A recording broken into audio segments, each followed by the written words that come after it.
Welcome back. This is Newsfile. It's brought to you by the candid sponsorship of Bank of Africa, strong as a group and close as a partner, MTN everywhere you go. Ashasi University, educating ethical and entrepreneurial leaders for Africa. Robert & Sons Optical Services, your comprehensive eye care service provider for 31 years. Waylead Properties, home is where one starts. CBG, we stand with you. Edlom Housing, where spacious homes cost less. Duroplus, where Duroplus goes, water flows. Rehoboth Properties, quality housing for all. Now, welcome. It's been a week where the word coup, is it just one word, hysteria, so to speak? Is this such a serious matter that anyone who mentions it must get to be arrested? Joining me this morning to have this discussion, why we are so scared of the word coup in a democracy of a 65-year-old nation. Dr. Arthur Kobina Kennedy, physician and political activist. Professor Kwejo Appiagyei-Tuah, School of Law, University of Ghana. Dr. John Osai-Kwapong is political scientist, democracy and development fellow, CDD, Ghana. Good morning, gentlemen. So privileged to have you for this show. Good morning. Thank you, Samson. Good morning, and thanks for having us. Right. So in the course of the week, some people have made certain comments that's preceding the arrest of Oliver Barker-Vormawor for his threatened e-levy coup. Let's hear Professor Raymond Atugba, who is the Dean of the Law School, University of Ghana. Commodore Steve Dabo also spoke about this. We have Dr. Obed Asamoah and Professor Techua Menu all speaking to us about this. Then there is Katie Hammond, who wants Professor Atugba to be sleeping where Oliver Barker-Vormawor has been sleeping in the last almost 3 weeks or so. Let's listen to them.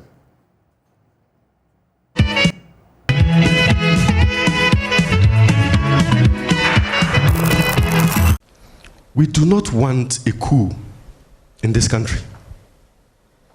Yet I fear that if we do not act quickly, we may have one in our hands very soon. A former colleague, doctoral student at Harvard, wrote his dissertation also on Ghana. He now teaches at a war college in the US. Imagine the name of the college, War College. Whilst my topic was on the Ghana police, his PhD thesis was on the topic, quote, why certain coups succeed and why others fail.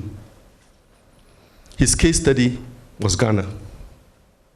My current assessment that Ghana may be ripe for a coup partly springs from the knowledge I gained from accompanying my friend through part of his doctoral research on this topic. Have you heard any military person making noise? It's all from the civilians. They urge people who, as soon as you say, do not use their brains. Go to Mali, go to Guinea, go to Burkina Faso and others. Is there any change after taking over? You see Burkinabes, Malians and whatnot all trooping to Ghana. Why? Because they find Ghana very peaceful. But people are not learning. I went to my farm. Apart from everything, I'm also a farmer. I went to my farm and some people were discussing, yes, we'll support this one. I said, oh. At times, even so-called professors and whatnot become illiterates when it comes to such issues. I do not see that there is anybody is calling for a coup or wants a coup, or that more fundamentally that a coup is going to solve any of the problems that we are facing. If anything, it will worsen the situation that we are in. We've seen it before, and even this recent attempt to present the Achampong government as some kind of savior for those of us who lived through it. This is not how it looked, apart from the initial 2 years of Operation Feed Yourself and Operation Feed Your Industry. That is where institutions really started unraveling. So I think that it's not that I don't disagree with Raymond in his fundamentals about the economy and the need for economic transformation, because we are not going to get the jobs that we need. We are not going to be able to dynamize the economy and our society, and therefore our democracy. If we persist in this handout kind of thing, the Eurobond market and raising and coming back, it doesn't change the fundamental. I've said that the NPP has no intention of giving up the e-levy. Not backing out the No, nonsense. So if we don't kowtow to the needs of the NDC, Atugba is saying that is a precondition for the military to come in. That's what he's saying. I am saying that he's taking leave of his senses. He doesn't have that privilege.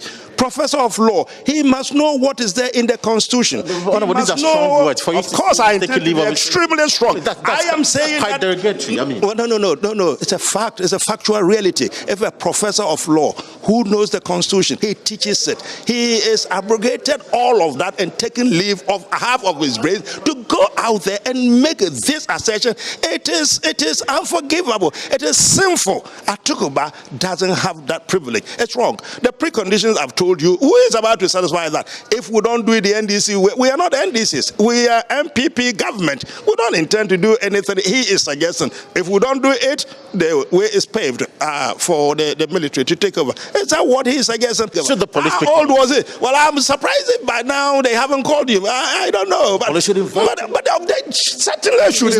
I don't think there was anything in the script that I have read of Dr. Atubuga's, Professor Atubuga's presentation. Obviously, if you are unable to solve the challenges, there could be, or we could have a disability. Well, yes, the warning signs are on the, on the wall, and any one of us as citizens of this country is entitled to point to those warning signs, including Dr. Atubuga.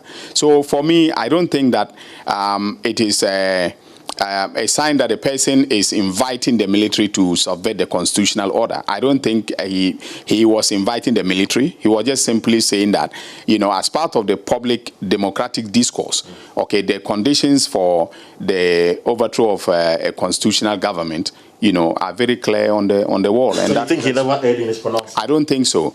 I think that as part of our, right to freedom of expression, as I said, from the beginning, all right, we also, can comment, okay, on matters pertaining to, the democratic order.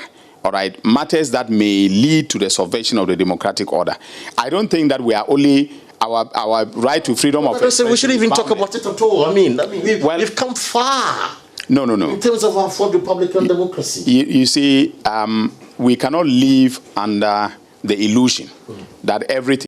Those who are calling for a coup d'etat, I know they think they want to help, the underprivileged.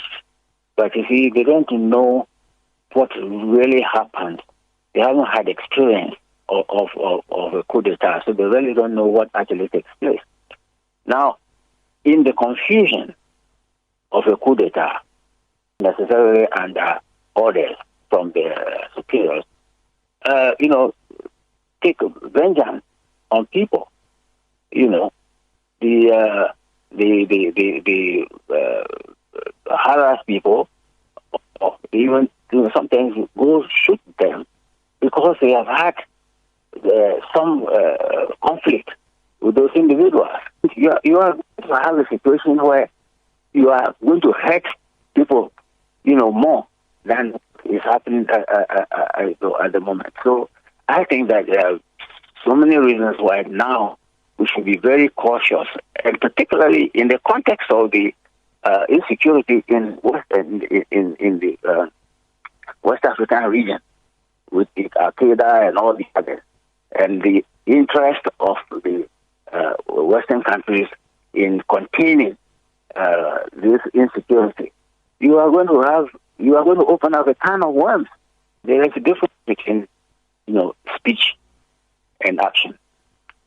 I would take action only in a situation where there is some preparation, some evidence of preparation to carry out a coup.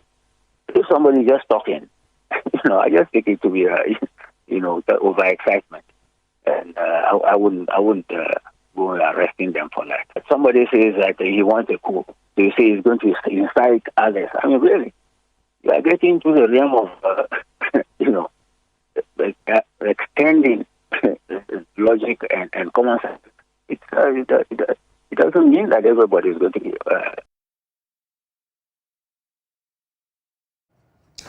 Right. So let me begin with Dr. Arthur Kobina Kennedy, a physician and political activist who is joining us from his base in the United States of America, where he superintends over prestigious medical institution. Of course, he's not a person who is not known to Ghana. Ran one of the most decent campaigns, but like we see in this country, unless there's money in it, you don't get votes. Now, Doc,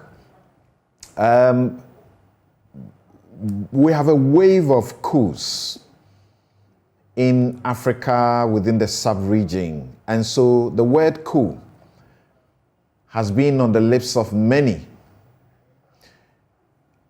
I have hosted people with expertise discussing these issues here on Newsfile, and some of them have made some pronouncements suggesting there are some indications, developments that are indications that we should not write off such an event, including Colonel Festus Aboagye, Professor Kwesi Enin, and the rest of them. Some of them, very clearly, the state has not taken the comments lightly. I am a witness to a situation where the state has actually invited some of them, and somehow they have insisted in the face of state authorities that they said absolutely nothing wrong. Do you find that people are calling for a coup in this country from the discussions so far? Samson, good morning. I was wanted by the PNDC junta twice, and on both occasions, I ended up fleeing to exile and becoming a United Nations refugee. Suffered quite a bit, and up till now, I remember sadly the fact that I wasn't even able to attend my mother's prayer. So this is very personal to me and some of us who, when we hear these things, we traumatic stress syndromes. It is painful. To the issue, I think, as you said, we should emphasize the word hysteria. Our Constitution clearly, while joining all of us to be interested in our security, also provides freedom of expression. I think that there is always a need to balance the two. And indeed, we have to be careful that to live under the rule of law, we be consistent regimes and across political parties. I think that a lot of the comments that people are reacting to in hysteria ought not to excite as much as they ought to excite what I would call sober reflection.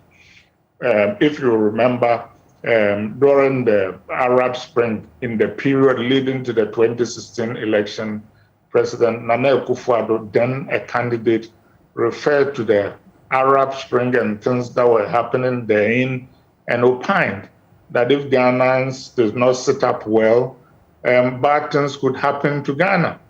When he said that, nobody thought he was calling for a coup, and quite appropriately so. Even recently, in the current comments that we have heard, in addition to Professor Tukuba, as you have rightly said, other people have commented, including even people like General Nino Mensah, who do have military experience. And yet, nobody is upset with them. It will seem that we are upset with only a certain kind of people, undermining our rule of credentials, which calls for consistency. Also, as a physician, I think that we should be careful about cause and effect. People who are planning to stage coups normally don't plan on radio. They don't make announcements on radio before they go and do whatever they do, because secrecy is of utmost sense. Also, returning to my roots as a physician, when you have high blood pressure, you don't because people around you keep mentioning high blood pressure, high blood pressure. It's because you have bad genes and you don't eat well, and other associated factors like stress and other things. If somebody in your neighborhood says, gee, there are thieves in the neighborhood, so this, when you are going to bed, lock your main gate. I mean, that person is not calling for thieves to invade your sanctuary.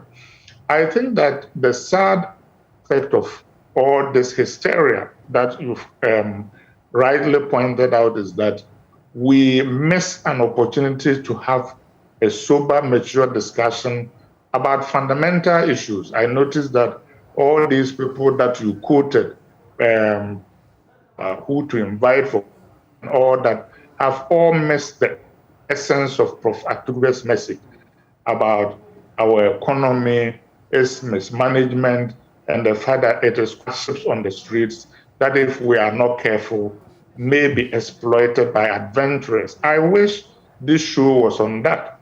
I wish it was on, for example, what has happened to the money that has been borrowed by this government, what has happened to the help that we got from the IMF and the World Bank about COVID, why the E-levy is important, why the government and opposition are unable to cut a deal so that the E-levy will go into effect. We could have been criticizing Prof. Atuguba about whether his solutions were as profound and wide-ranging as indeed his analysis and diagnosis of the problem.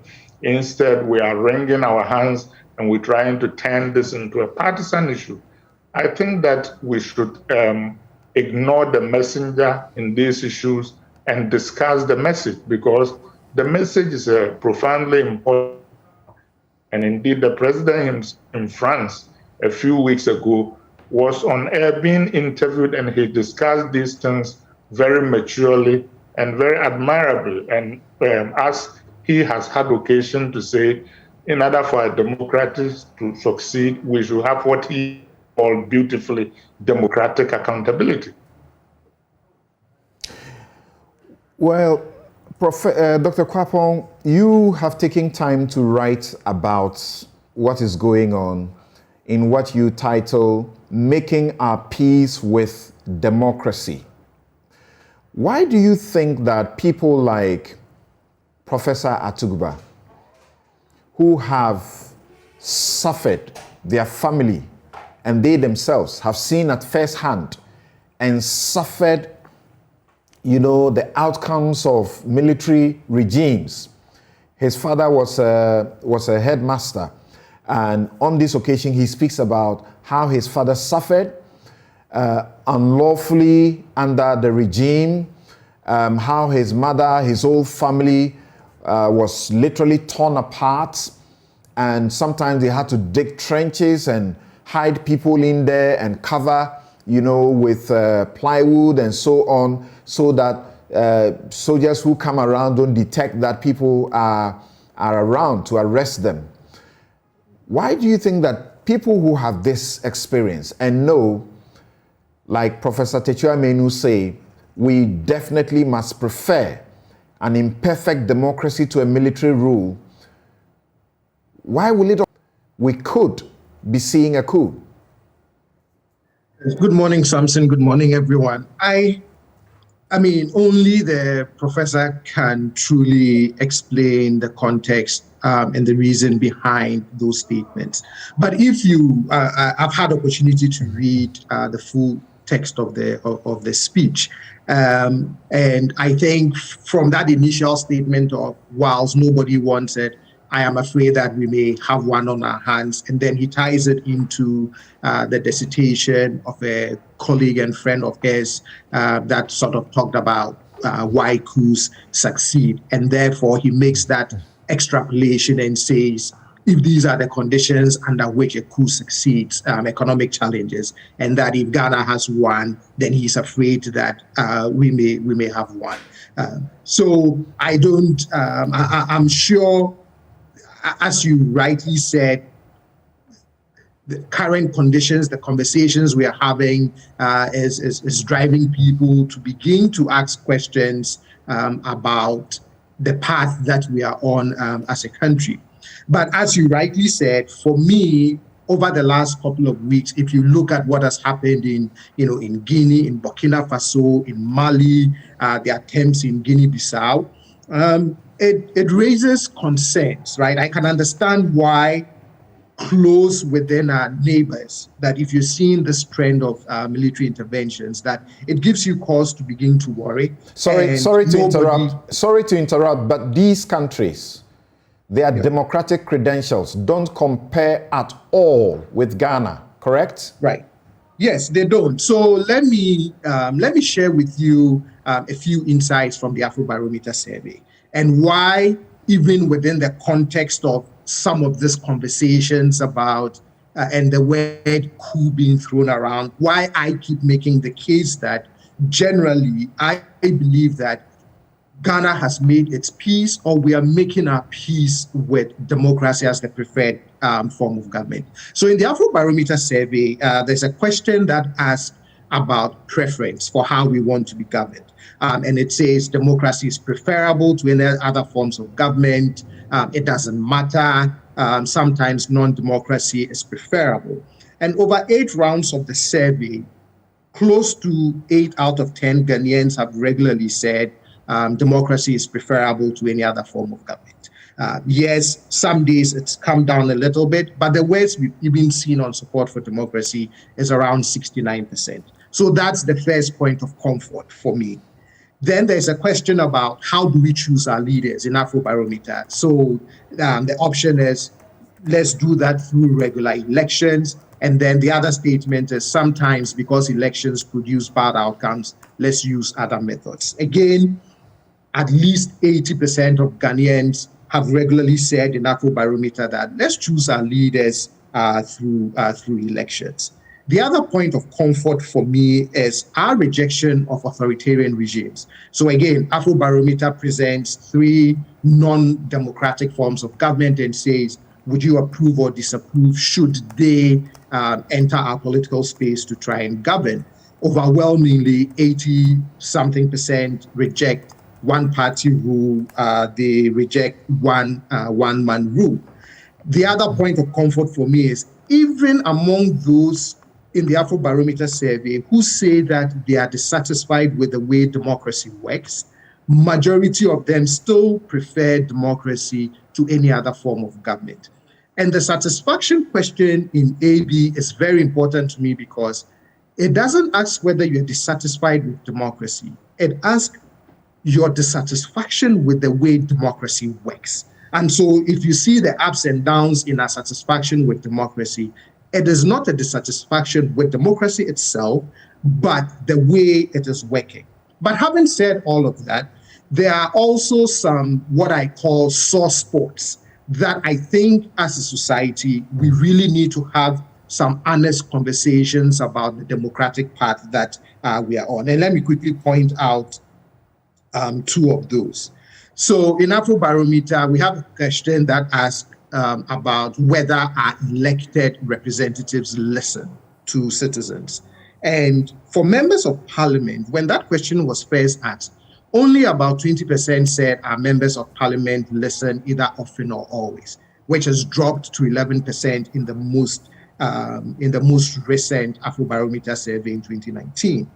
The other sore spot for me is what I call the softening of our attitudes towards military rule, right? So in the first round of Afrobarometer, about 89% of Ghanaians said they strongly disapprove of military rule.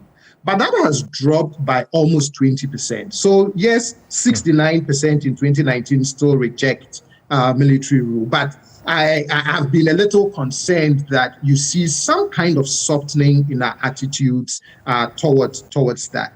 In the spring of 2017, the Pew Research Center in their Global Attitude Survey also asked about the different types of political systems, and one of it was if the military came into rule. And about 40-something% said it would be good or somewhat good, right? So for me, those are the sore spots in our democratic dispensation.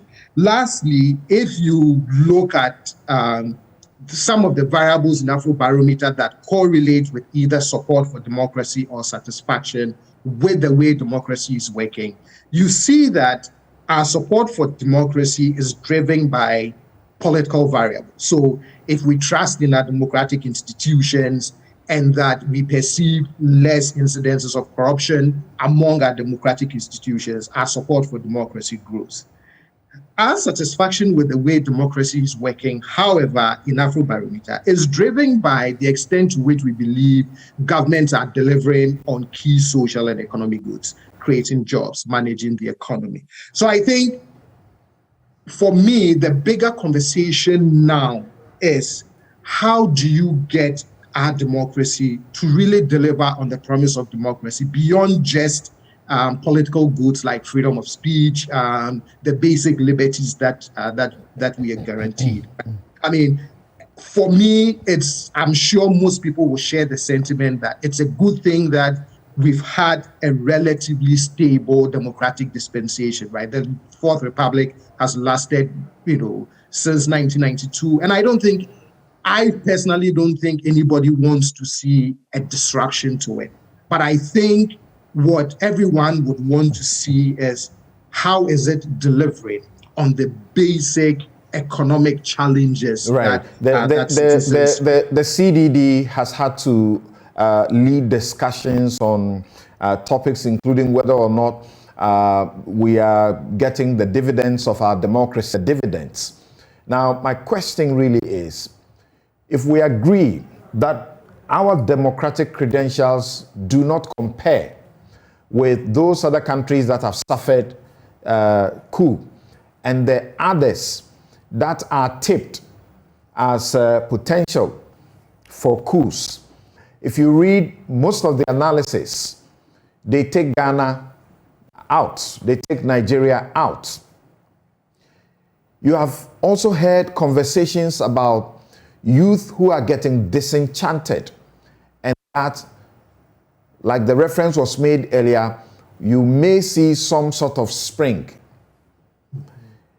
So why at all should we not be concerned when the word coup is mentioned so many times in the last few months?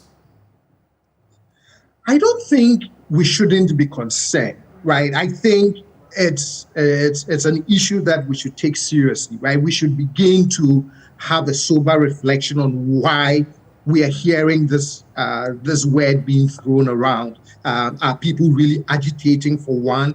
Or as Dr. Kennedy said, is it just a question of hysteria born as a result of frustration with the economic challenges that people are facing, right?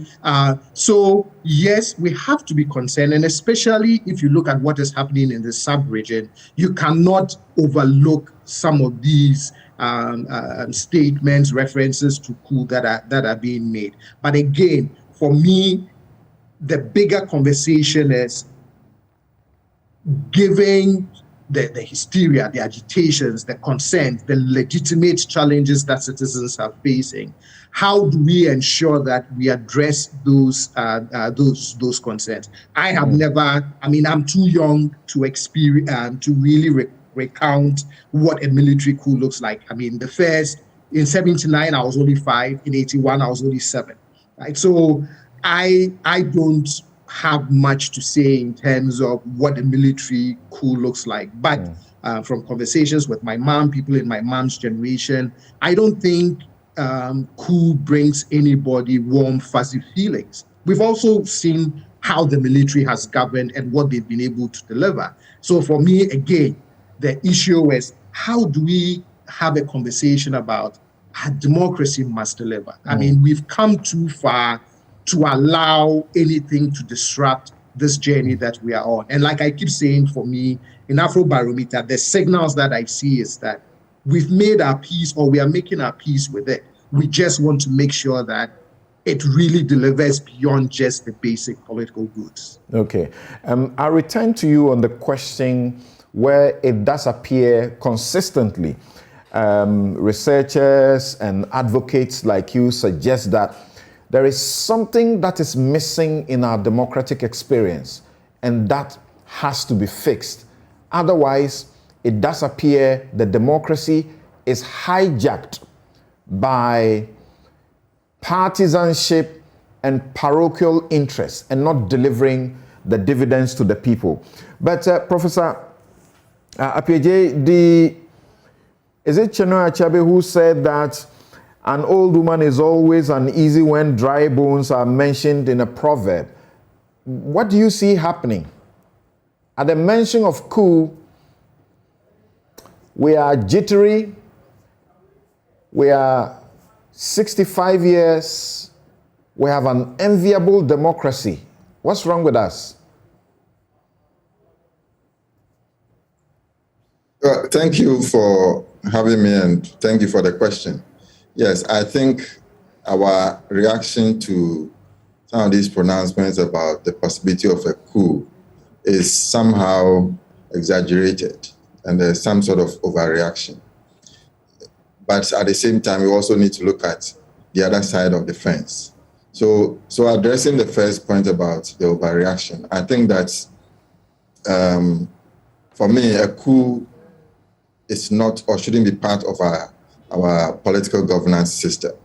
And it is clear from the Afrobarometer survey and other surveys that have been done that certainly Ghana in particular is not a coup-prone zone or a place where people would want to take coup seriously.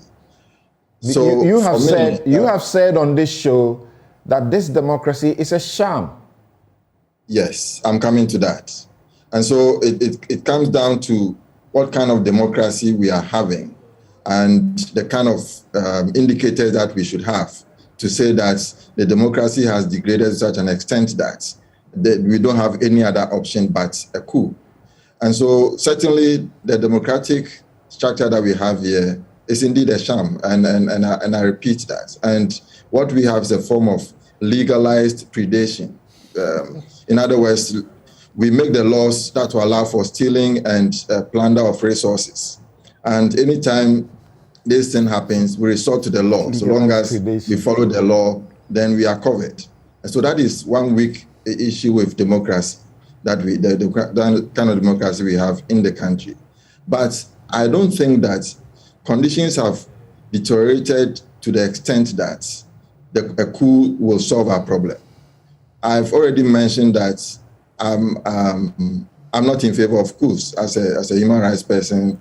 I think that coup shouldn't come into the picture.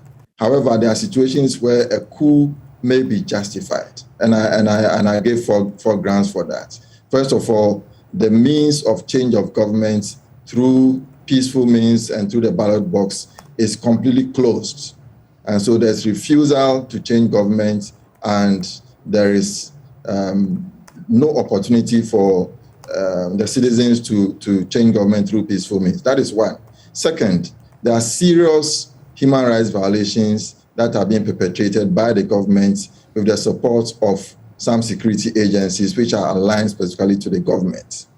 3, the instability is brewing as a result of these 2 earlier factors I mentioned.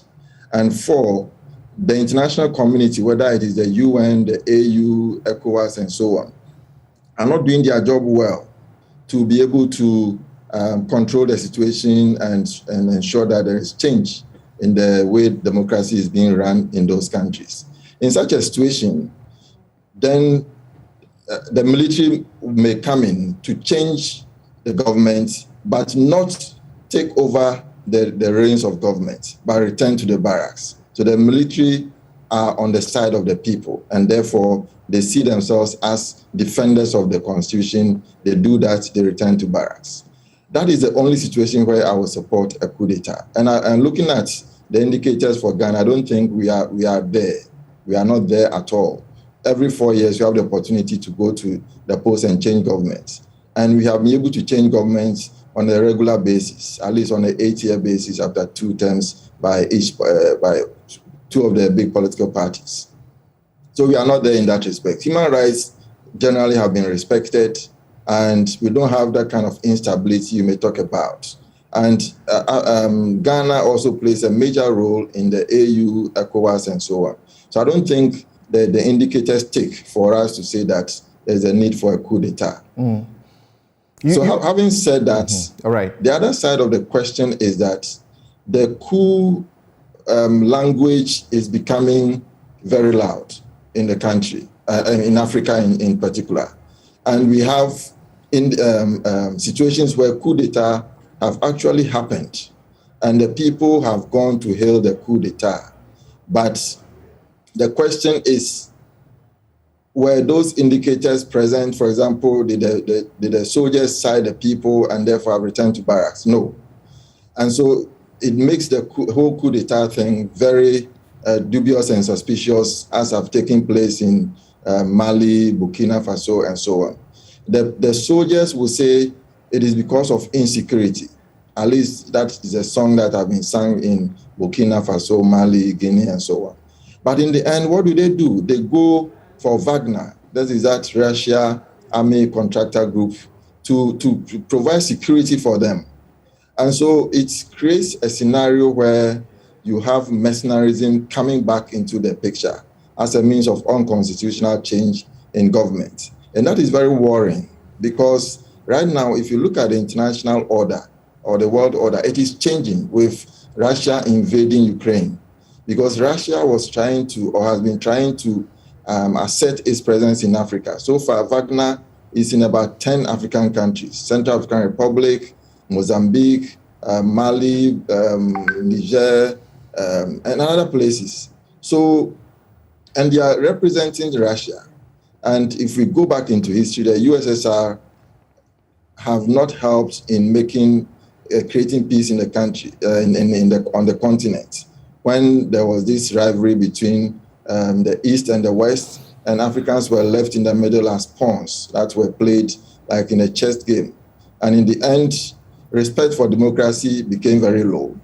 And therefore, coup d'etat became a means of changing government, until later mercenarism also came into the picture and so on. So that is where my worry is. My worry is not the fact that the economic indicators are not good in the country and it could be a basis for a coup. Right. But the fact that coming from outside, when there's a coup d'etat, the coup makers are very likely to get support from outside. And the Wagner group is known for protecting regimes and suppressing dissent. And that is where the worry should be located. Now, wearing your legal lenses, you say this coup thing is exaggerated or over-exaggerated. So what does the law say about it? Sorry. Do you agree with... think there's a freeze. Yes, I think you are back. Yes. Do you agree with Dr. Arthur Kennedy when he says that we seem to be breaching people's right to speech, freedom of expression, in the manner we as a state are approaching the mention of the word coup? What is coup? What does the Constitution say about it? What does our criminal law say about it? Is it that simple that once you make, like Dr. Kennedy says, nobody announces that they are going to have a coup. Once you make such a pronouncement, then you have infracted the law?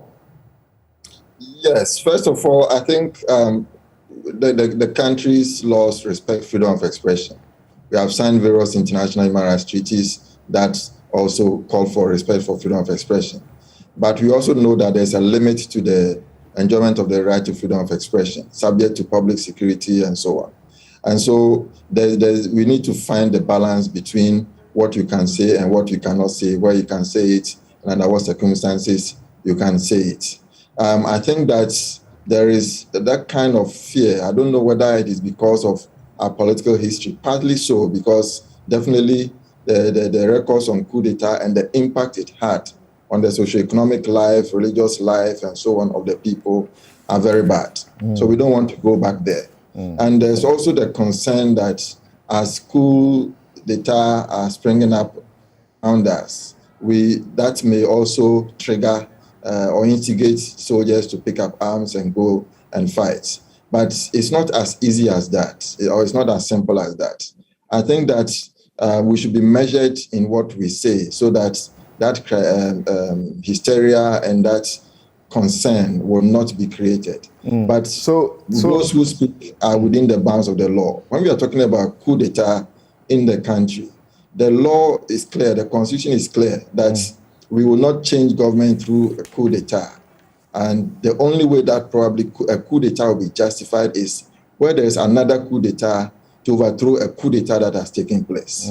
Because the constitution says any measure that we take to restore the constitutional order will be respected, and even people will be rewarded for that. Right. Yeah. You are referring to Article 3. Article 3, Clause 2 of the Constitution. Maybe you should just go to Clause 3.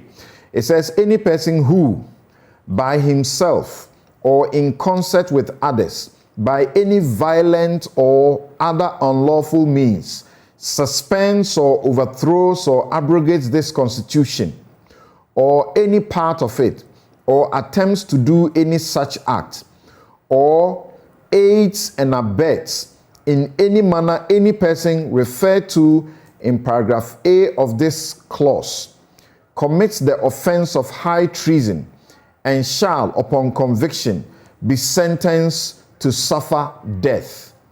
Is that what is meant by coup? Yes, according to the Ghanaian Constitution, the 1992 Constitution. Okay. And then in Article 19, Clause 17, which is repeated in our Criminal and Other Offences Act, says that subject to Clause 18 of this article, treason shall consist only, A, in levying war against Ghana, or assisting any state, person, or inciting or conspiring with other person, any person, to levy war against Ghana, or in attempting by force of arms or other violent means to overthrow the organs of government established by or under this Constitution, or in taking part or being concerned in, or inciting or conspiring with any person to make or take part, or be concerned in any such attempt. Is that what this Constitution also means by a coup? Yes, I'll agree with you on that. An act which aims at procuring by constitutional means an alteration of the law or the policies of government shall not be considered as an act calculated to overthrow the organs of government. Of course, there is another provision similar. So if you take these provisions, what would you say are the limitations? Limitations in what sense, please? In the conduct that gets people in trouble for the use of the word coup? Oh, okay. I think that merely using the word coup or making some analysis and concluding that there's a possibility of a coup should not fall into the realm of instigating an overthrow of the government. It should certainly go beyond that. Of course, in criminal law, when we are dealing with a treason case, it comes down to not just the actual act, but if there is abetment or some form of related act, you can be caught in the web. But having said that, if you look at Professor Tuguba's comments and the speech he gave, I don't think it falls to that level where you can say that he's preparing to cause a coup d'etat. He is expressing his view on a subject matter and relating that to the possibility of a coup.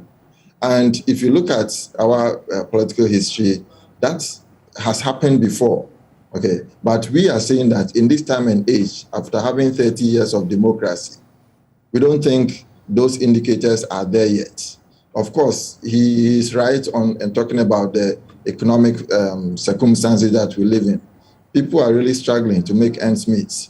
But has it reached the threshold where people feel so marginalized, people so feel disenfranchised, and that situation has been taken advantage of by the military or some other force to say that we're using as a basis to cause instability or cause a coup d'etat?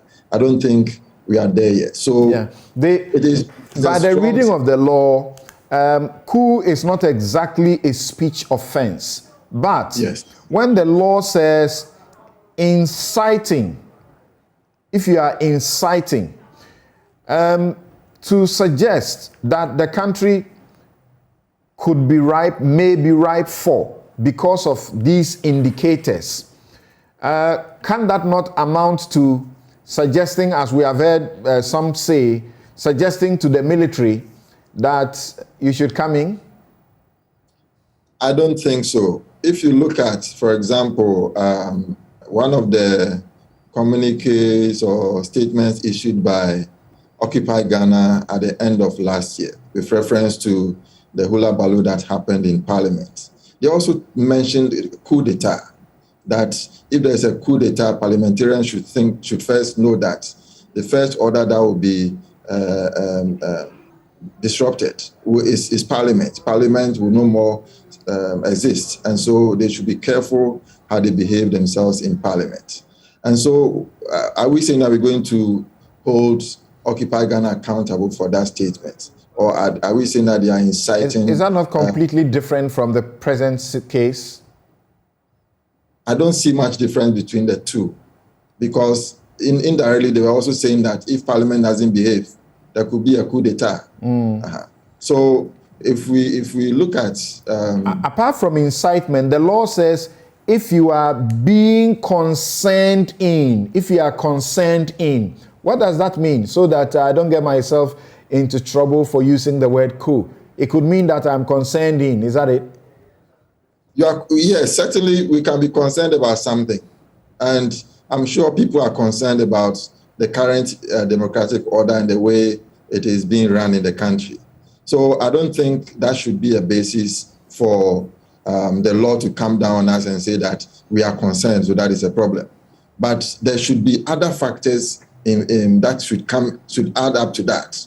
And the preparation and having identified a particular group that the message is targeted, and then we see some instability brewing around, then we can say that the indicators are coming together for the law to say that, yes, we have a situation where this person is trying to instigate a coup d'etat. But I don't think that we are there yet. So there's the need not to worry or get overly hyped.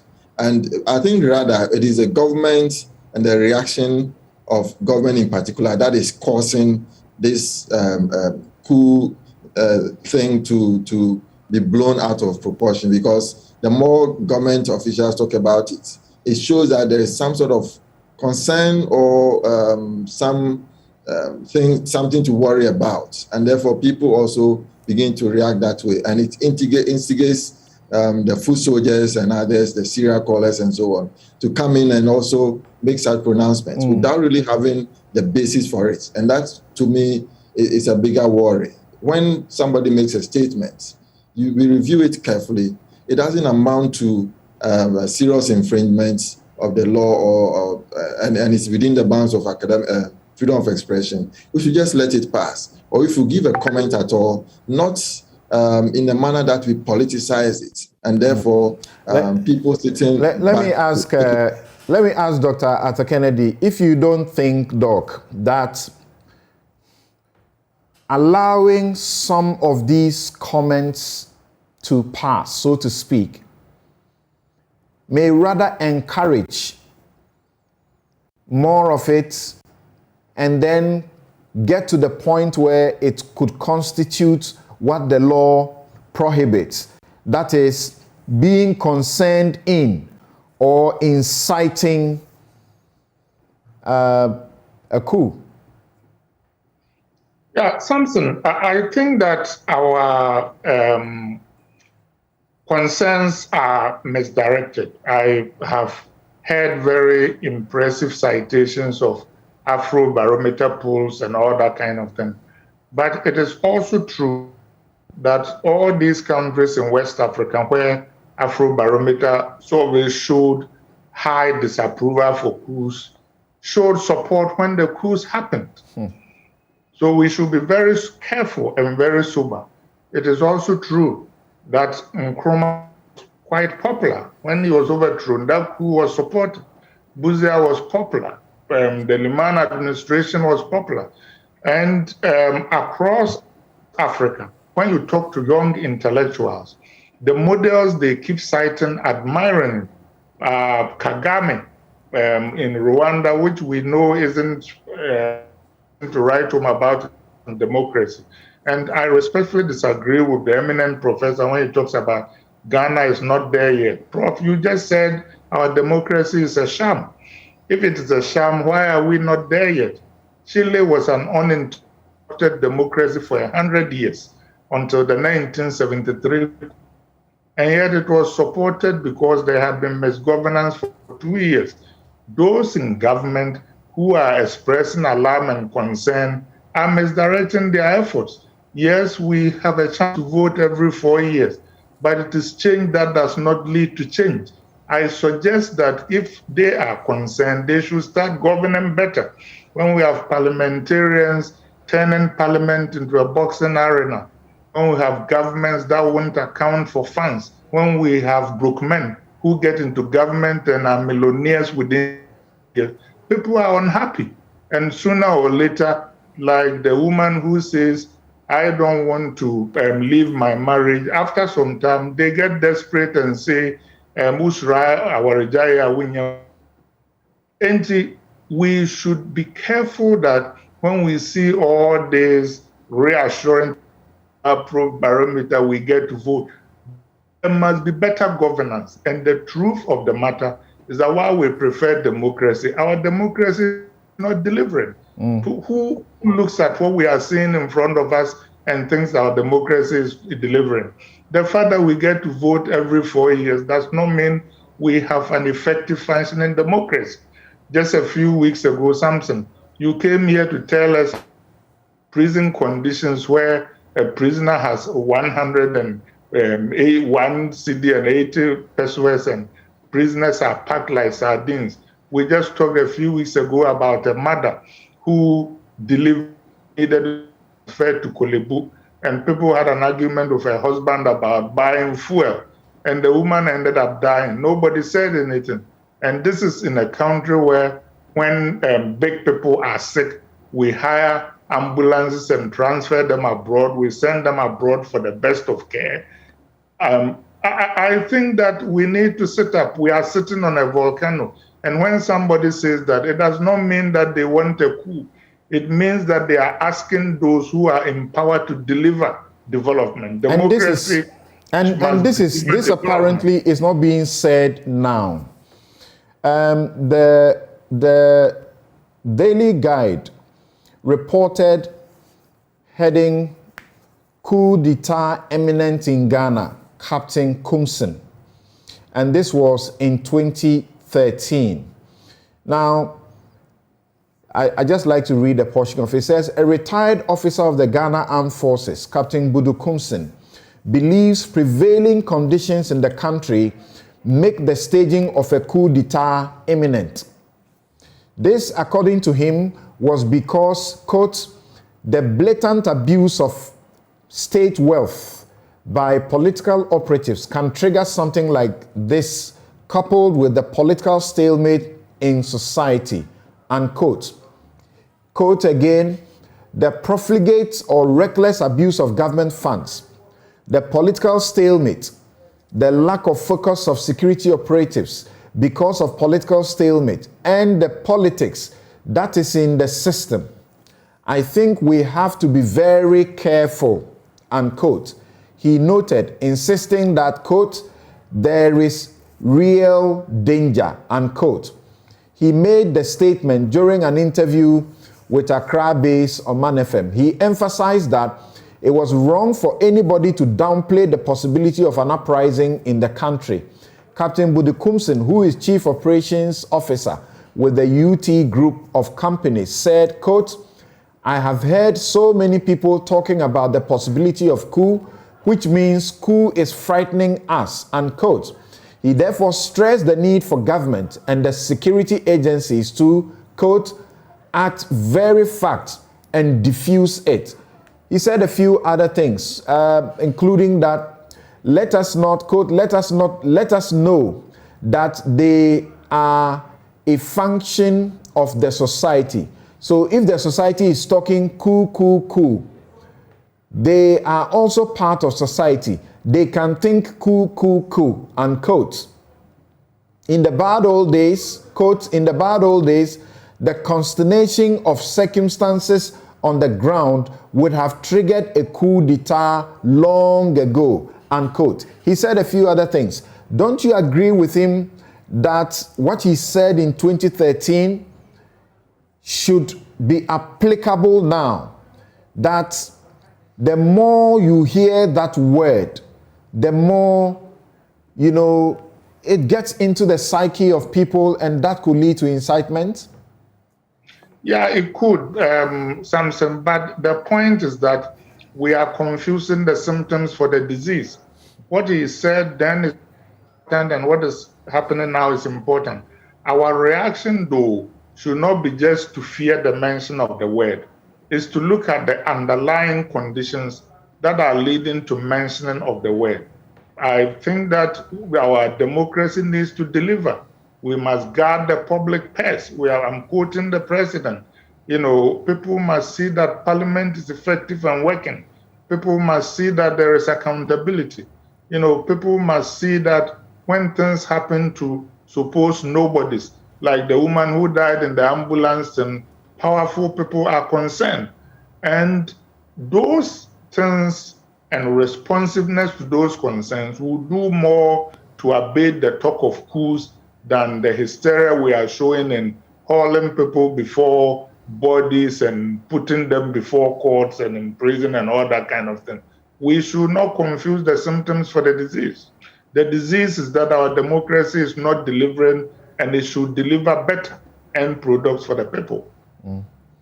Now to Dr. Kwapong, the question I had asked earlier, if in the conversations that institutions, formidable democracy institutions like the CDD have organized about the democracy not delivering the benefits to the people, what is the alternative?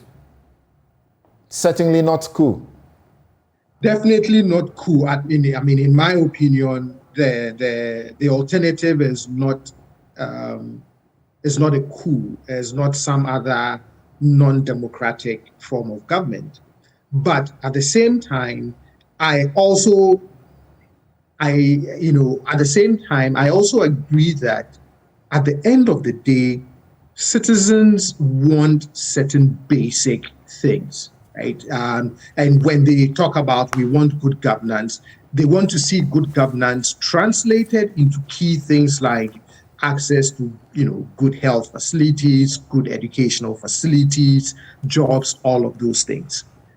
In 2009, there was an interesting piece in the Journal of Democracy that talked about the consequences of democratization.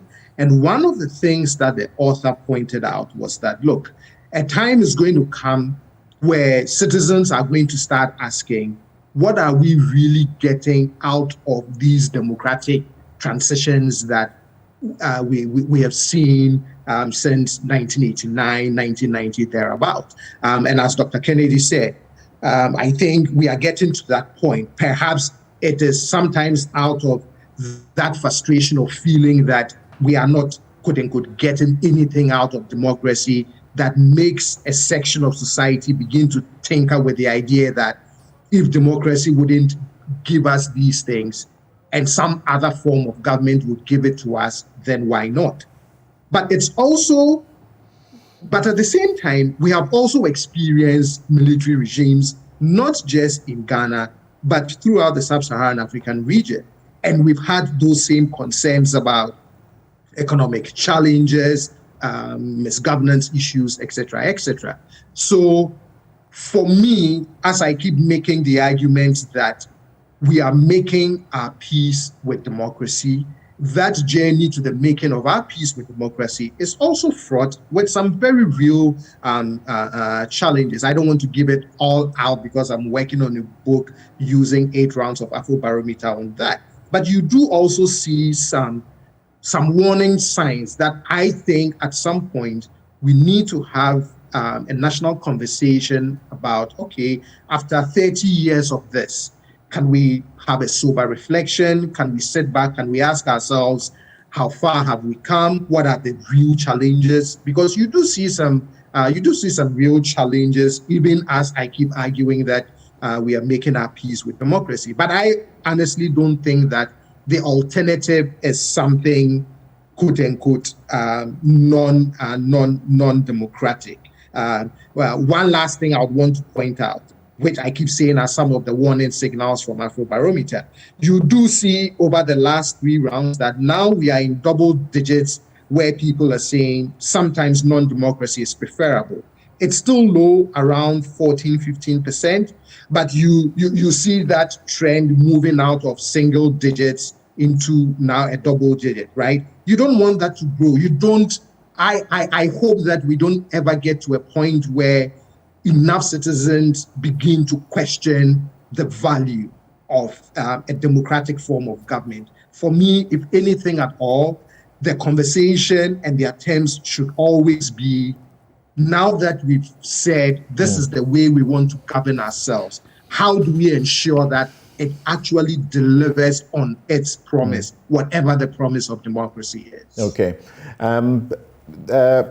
Professor Appiagyei, so what should be the attitude of the state and the police more particularly going forward? Very briefly, so that we go to our next issue.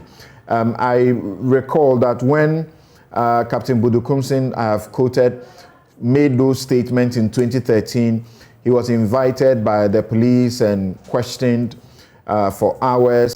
At the time, I think Ken Oforiatta also made some statements. He was also being sought after to explain himself, even though those were done a bit quietly, so we didn't seem to have heard too much about it. What should be their attitude? I think the state should take these comments seriously and realize that there is something amiss with our democratic process and how they are governing. They should listen and not just find every reason, every opportunity to respond to every criticism that comes up and to try and trivialize it and say that that is not true, because that begins to create a snowballing effect and the disenchantment will grow, and then we can get to the coup that we are all trying to avoid. And so the police should be more educated about how they react to these situations. And fortunately, we have a new IGP who I think we all have a lot of confidence in. he should up his game in this regard. I'm not sure COP Dampare has performed very well in this regard. And so he should make sure that if such comments are made, they are dealt with on the quiet and they know the line to draw if it's just an expression of comments or whether they are really the ingredients that will cause a coup d'etat. Thank you. If I can ask all of you for just some 30 seconds to give me a response. You prefer an imperfect democracy to a military rule, right, Professor Appiah-Jay? Certainly, but an imperfect democracy can be better. It can be made more perfect. There's no system that is perfect, but it can be made perfect. And we have the capability to make it better. So much as we will prefer an imperfect democracy to a coup d'etat, we should not accept an imperfect democracy. But the answer of not accepting an imperfect democracy is not a coup d'etat. It should be rather a better democracy. You ever consider that a coup is ever possible in our democracy, having come this far? It's possible. We cannot rule that out. I already mentioned that it's not only internal factors, but also external. And so the internal factors, if we allow things to deteriorate, it could get there. And the external factors, I mentioned Russia and its creeping influence into Africa. And we should be worried about that. Because when it comes to that, the West also will no more be interested in democracy. And then they will be interested in more of their interest than having friends. Okay. And we should also be minded of China. China is also not interested in democracy. It is dishing out loans and grants without looking at the political factors. And all these are areas of concern. Okay. Dr. Arthur Kennedy, same two questions to you. You prefer an imperfect democracy to a military regime? Definitely, you have suffered under a military regime. And have you ever thought that a coup is ever possible in this country? Yes, I prefer an imperfect democracy to a military regime, but I think a coup is more possible than we give it credence when I look at the example of Chile, which had been an uninterrupted democracy for 100 years and became a military dictatorship after 2 years of bad governance. As John Kennedy said, those who make peaceful change impossible make revolution inevitable. We should always be working to make our democracy more responsive to the needs of people. And democracy should be far, far more than just getting to vote for which chief should loot from the public treasury every 4 years. Thank you. Dr. Kwapong, what do you also say? Just like the others have said, I prefer an imperfect democracy to a military regime or even a civilian dictatorship. But I also share the sentiments that even as we express preference for a democratic form of governance, we have to continuously work hard to ensure that it is delivering so that we never get to the point where we have to ask the question, what is democracy even good for anyway, that perhaps we are even better off without it? I just hope that we never get there. And to the second question, is a coup ever possible in Ghana? I hope not. I really hope that I'm right when I say that we are making a good peace with democracy, and as we continue to improve, that thought of a military incursion may never happen. That's really my hope. Something must be wrong with me, because I think that it's never possible because of how we have built our systems up to this point. Thank you all, gentlemen, so very much for joining us on Newsfile. It has been revealing. It's been a lot of depth to share. Thank you so very much. This is Newsfile. We take a quick break. When we return, we ask what is going to happen.